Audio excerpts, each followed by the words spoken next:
सुखदं केवलं ज्ञानमूर्तिं द्वन्द्वातीतं गगनसदृशं तत्त्वमस्यादिलक्ष्यम् एकं नित्यं विमलमचलं सर्वधी साक्षिभूतं भावातीतं त्रिगुणरहितं सद्गुरुं तं Namami. Namaskar, I am Tanuja Thakur. I welcome you all on the behalf of Vedic Upasana Peeth's series of Edharmadhara English Satsang, that is spiritual discourse focusing on the different spectrum of Arya Vedic Sanatan Hindu Dharma. Paying obeisance to my Sri Guru, Paratpar Guru, His Holiness Dr. Jayant Balaji Athavale and Bhagwan Shiva, I begin today's satsang. Today's topic is Dharma Siddhant of Sanatan Dharma, that is Doctrines of Sanatan Dharma, Part 3. In our last two satsangs, we had known about few doctrines of Sanatan Dharma. In today's satsang too, we will continue with the same topic and get to know few more doctrines of Dharma. Varnashram system is one of the main doctrines of Sanatan Dharma, and it means duties performed according to the system of 4 Varnas, that is classes, and 4 ashrams, that is stages in life. The aim of the system is to bring about progress in personal life through the system of stages of life and that of society through the system of classes. Basically, Varnashram system or Varnashram Dharma is a Vedic system of fulfilling the goals of life.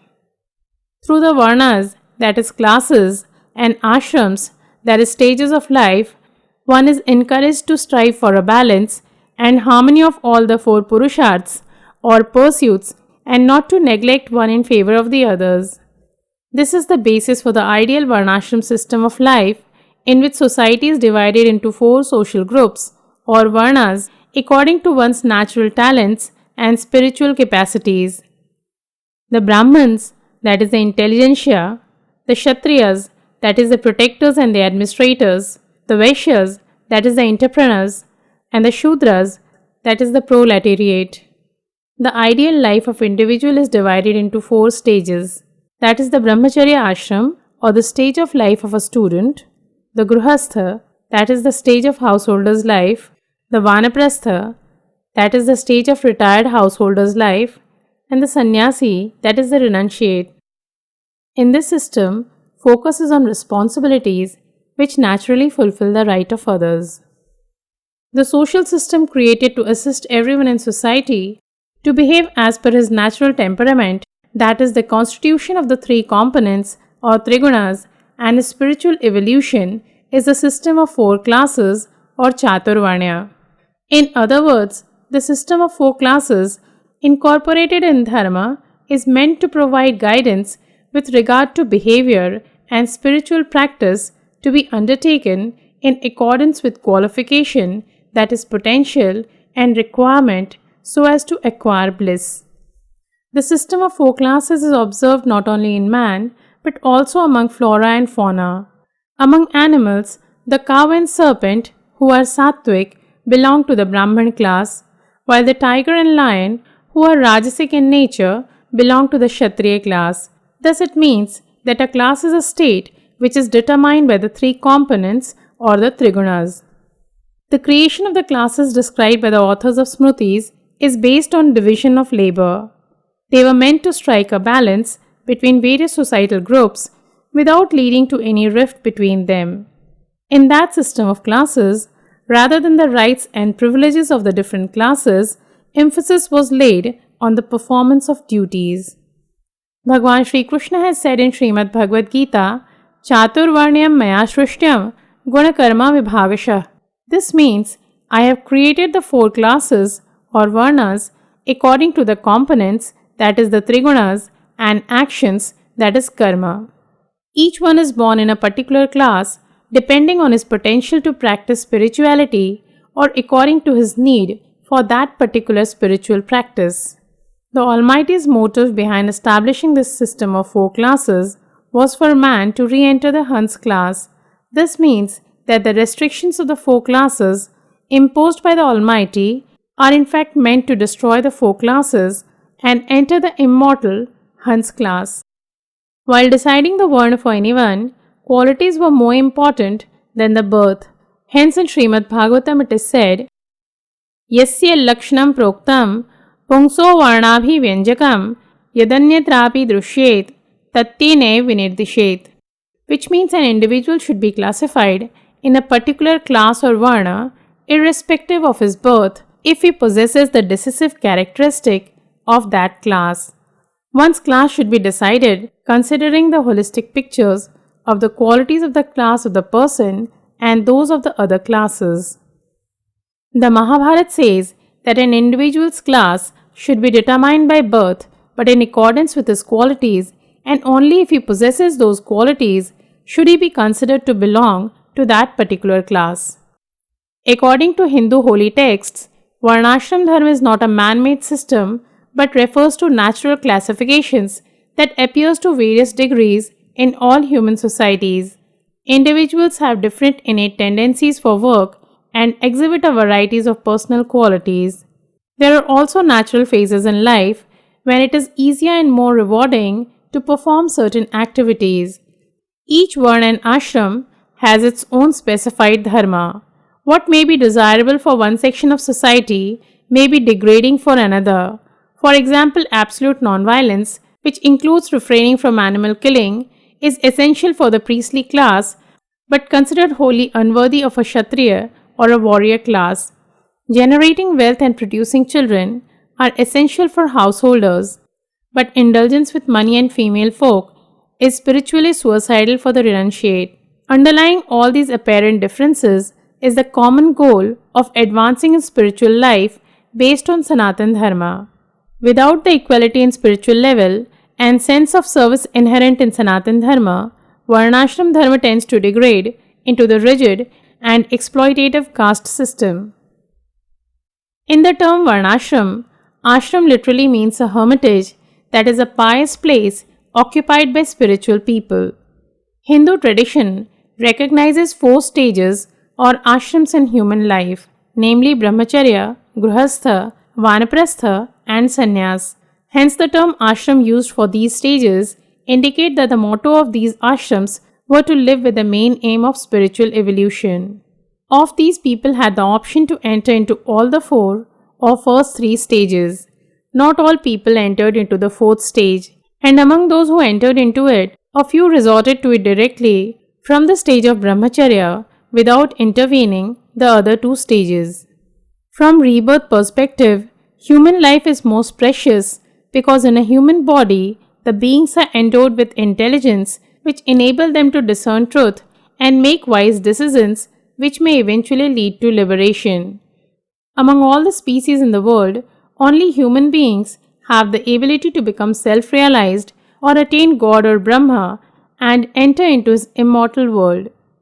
Thus, the system of ashram provides a great opportunity to prepare them in stages to reach the ultimate goal of moksha or final liberation. Resistance against unrighteous, itself is non-violence, is another doctrine of Dharma. This is meant to illustrate whether righteous people should punish unrighteous ones or not. Unrighteousness by others will not only cause us unhappiness but also will cause them sorrow. That is why their unrighteous behavior has to be curbed. If this is not done, then we will have to endure a fraction of their demerits stemming from their unrighteous behavior. As far as possible, this should be done by conciliation. However, if this is not possible, then he should be punished. Punishing an unrighteous man does not tantamount to violence. In this context, violence does not mean inflicting unhappiness but implies harm. When punishing an evildoer, the aim is not to make him unhappy, rather to alleviate the harm caused to him and also to allow him to attain a higher quality of happiness acquired by following Dharma. If this concept of non-violence is clearly understood, then there will be no confusion about violence and non-violence. In this context, few shlokas or verses from Mahabharata says, Kena hinsanti jivanave lokesmin dvij sattama bahu sanchinti itive nasti kashyad hinsaka ahinsayam tunirta yatyo dvij sattama kurvantyeva hi hinsam te yatna dalpatara bhavet. Which means who in this world does not indulge in violence. After thinking this over several times, it appears that there is none in this world who is non-violent. Violence even occurs at the hands of ascetics who earnestly strive for non-violence. However, it is minimal as they make continual efforts to prevent it. Non-violence is not a principle of Dharma, rather a bare minimum of violence is a principle of Dharma. For people who are appointed in the government on posts where they have to indulge in violence as a part of their work, it becomes a duty. Violence occurs even in farming and in terms of day-to-day life, and such violence is inevitable. Idol worship is another doctrine of Dharma. Initially, Vedic religion did not incorporate idol worship. Indra, Varun, Som, etc. were the presiding deities of actually visible physical events occurring in the universe. The Vedas have verses in praise of them and have also described them in human form. In the Upanishads, the concept of Parabrahma, that is Supreme Brahma, became deeply rooted and its contemplation became the sole mode of worship. Within the passage of time, there was an admixture of the philosophies of Aryans and non-Aryans, which gave rise to the Hindu religion. It was then that ritualistic worship of God in different forms began. Hindus accepted ritualistic worship of the linga, that is the divine phallus, from the Sindhu culture. However, idols with human forms were created for other deities. For the average man, it became difficult to worship the formless or the unmanifest supreme God. Hence, worshippers of the manifest form felt the necessity for idols and began to follow the path of ritualistic worship of deities. Different kind of spiritual practice is another doctrine of Dharma. The quote, Sadhananam anekata va upasyanam aniyama means the potential of every individual is variable. Hence, like other religions, the Hindu religion does not recommend only one path or the worship of one deity. In Srimad Bhagavad Gita, Bhagwan Shri Krishna says, Yo yo yam yam tanum bhaktah shraddhyarchitum ichchati tasya tasya chalam shraddha tameva vidyamyaham. That is, Bhagwan Shri Krishna says, I study the faith of a devotee in a particular deity which he wishes to worship with faith. Thus, the pervasiveness of the Hindu religion encompasses the entire vast universe. Similarly, Sanatan Dharma firmly believes in the concept of heaven and hell. One does not experience the results of merits or sins acquired in a particular birth in that birth itself. Hence, the concept of heaven and hell, that is, of invisible results of fate, came into being. Rebirth is another doctrine of Dharma. Hindus believe that based on action in previous birth, a soul takes rebirth in different species, that is, yonis. The doctrine of karma says that one has to face the results of merits and demerits done in this birth in future births. Similarly, one experiences happiness and unhappiness in this birth based on the accumulated account of merits and demerits, that is, sanchit, created in past births. One cannot escape the results of an action. All the sects in the Hindu religion have accepted the concept of the soul going through the cycles of birth and death. Liberation from these cycles of birth and death and from rebirth is itself the final liberation or moksha. Man can attain the final liberation by following the path of Karma Yoga, that is path of action, Jnana Yoga, that is path of knowledge, or Bhakti Yoga, that is path of devotion. Sadeha Mukti or liberation during embodiment is another doctrine of Dharma. An individual can merge in the Supreme God completely even when alive.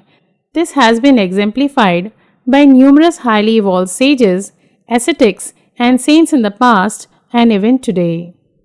In this way, we have come to know about few important doctrines of Vedic Sanatan Dharma in today's and in our last two satsangs. We will know about some different aspect of Dharma and spirituality in our upcoming Dharmadhara satsangs. Today with these words, I end my talk paying gratitude unto my gurus and Bhagwan Shiva's lotus feet. Namaskar and Jaitu Hindurashtraam. ॐ पूर्णमदः पूर्णमिदं पूर्णात् पूर्णमुदच्यते पूर्णस्य पूर्णमादाय पूर्णमेवावशिष्यते